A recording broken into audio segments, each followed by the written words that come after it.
rail post position and was virtually left at the start.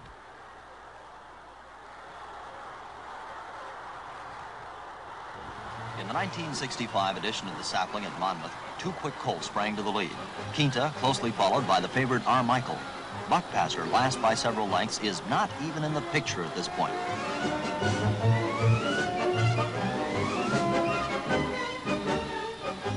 But suddenly, in a flash of black and cherry silks, Buckpasser not only sweeps into the picture, he abruptly moves up to third. He is not yet a menace to the two leaders, and it seems possible that the quick move may have taken a lot out of him.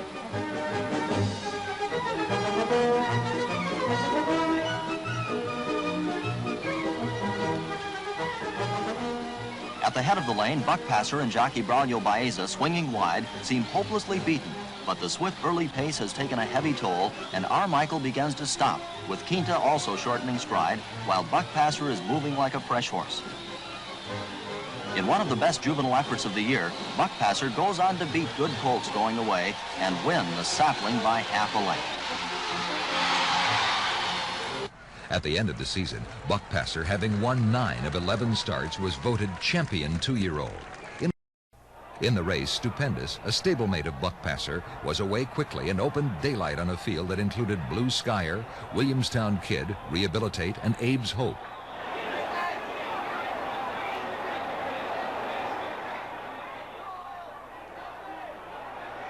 Buckpasser, under Bill Shoemaker, was always close to the pace, and at the turn for home fell into the lead as all the speed horses stopped.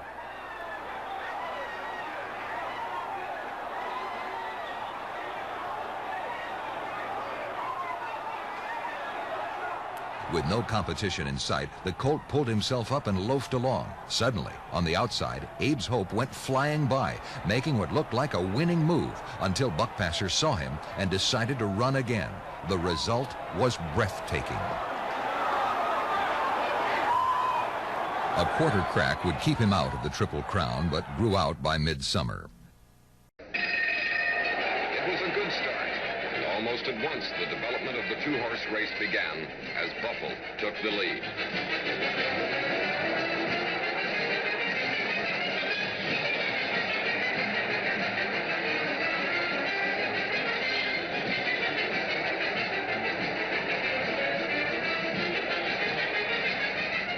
Buckpasser's people had great respect for the King Ranch chestnut and didn't let him get too far away.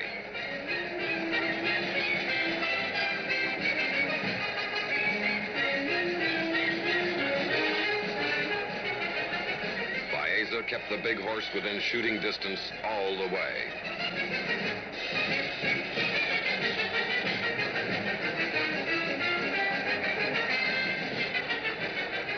For a brief period on the backstretch, Pluck seemed to be about to join the leaders, but couldn't hold the pace.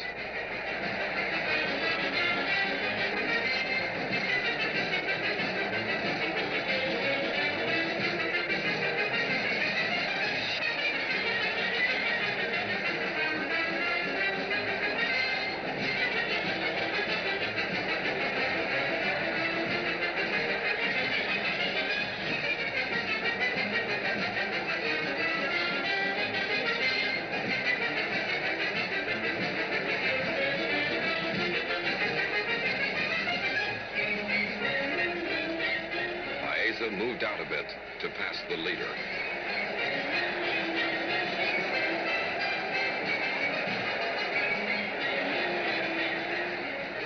As he fought his way to the lead in the stretch, Buckpasser couldn't stretch it out. Buffalo held on gamely to make it one of the season's most exciting stretch runs.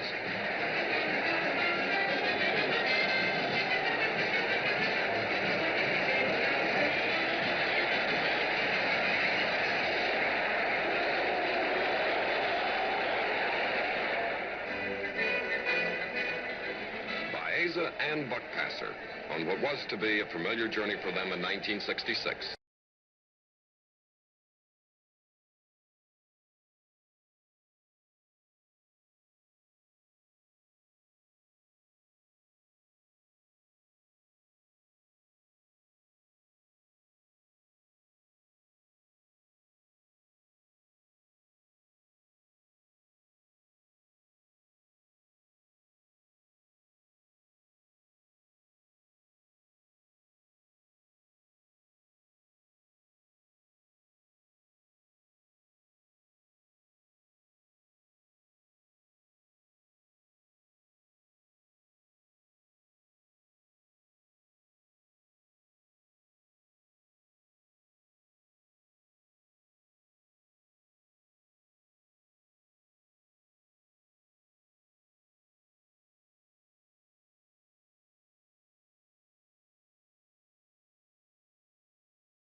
Like at Aqueduct, Buckpasser was to prove in the Woodward he could win in the slot.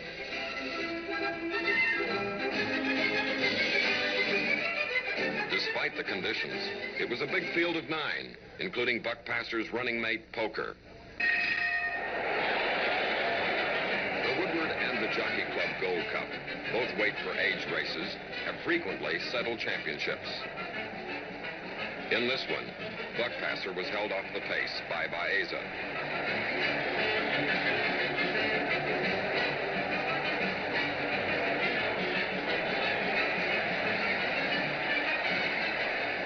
Then Buckpasser moved past the tiring Poker, took command, and was able to hold off Mike Ford's Royal Gunner, who made a stretch run for it on the outside.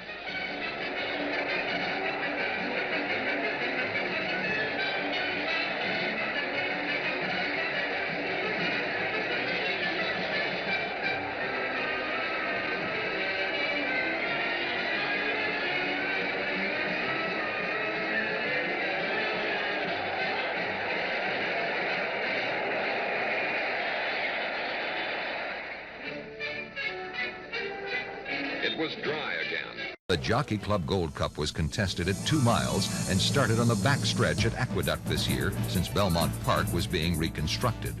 A strong, squally wind had blown up.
Displaying intense speed by setting a new world's record for the mile in Chicago, and was unanimous choice as Horse of the Year in 1966. There we go. King Favor, time to the front. Imperial Silk is second. Grin is third. Fleet Shoe is fourth. Yonder is fifth. Tinsley and Hill Clown. At the quarter, King's Favor on the rail in front by a head. Fleet Host on the outside is second, 2.5 lengths. Hill Clown is third. A half length. Tinsley is fourth. A length on 1/2. Drin is fifth. 3/4 of a length. Fleet Shoe. Buckpasser moving on the rail. At the half-mile post is King's Favor in front by 3/4 of a length. Fleet Host is second by 2 lengths. Hill Clown is third by a length and 1/2. On the outside, Drin is fourth by a head. Buckpasser is fifth. They're turning for home. It's King's Favor in front by 1 length. On the outside, Fleet Host is second, a length and 1/2. Buckpasser is third by a head. On the outside, Drin into the stretch. Here comes Drin. On the outside is King's Favor. Drin on the outside and Buckpasser on the rail. Here comes Buckpasser on the rail. It's Buckpasser and Drin. Buckpasser, Drin, and King Favor. It's Buckpasser and Drin. They come down the line of finish. Buckpasser winning it by 1 length. Drin is second, 3/4 of a length. King Favor will stay. Unfortunately, Buckpasser made only one other start. An Aqueduct as the entries parade to the post. First prize from the $109,000 total purse is close to $71,000. Number 6, Buckpasser, comes into the race with 14 consecutive victories. Coming round the last turn, Buckpasser is running third, with jockey Braulio Baeza urging him on. At the top of the stretch, Baeza calls for a burst of speed, and he gets it. The 4-year-old bay colt owned by Ogden Phipps is carrying 4 more pounds than ever before, but it doesn't bother him one bit. Number 3, Yonder, on the outside, challenges, but the 1-mile distance is Buckpasser's property, and it's an easy 1 1/4 length victory for the high-stepping stallion.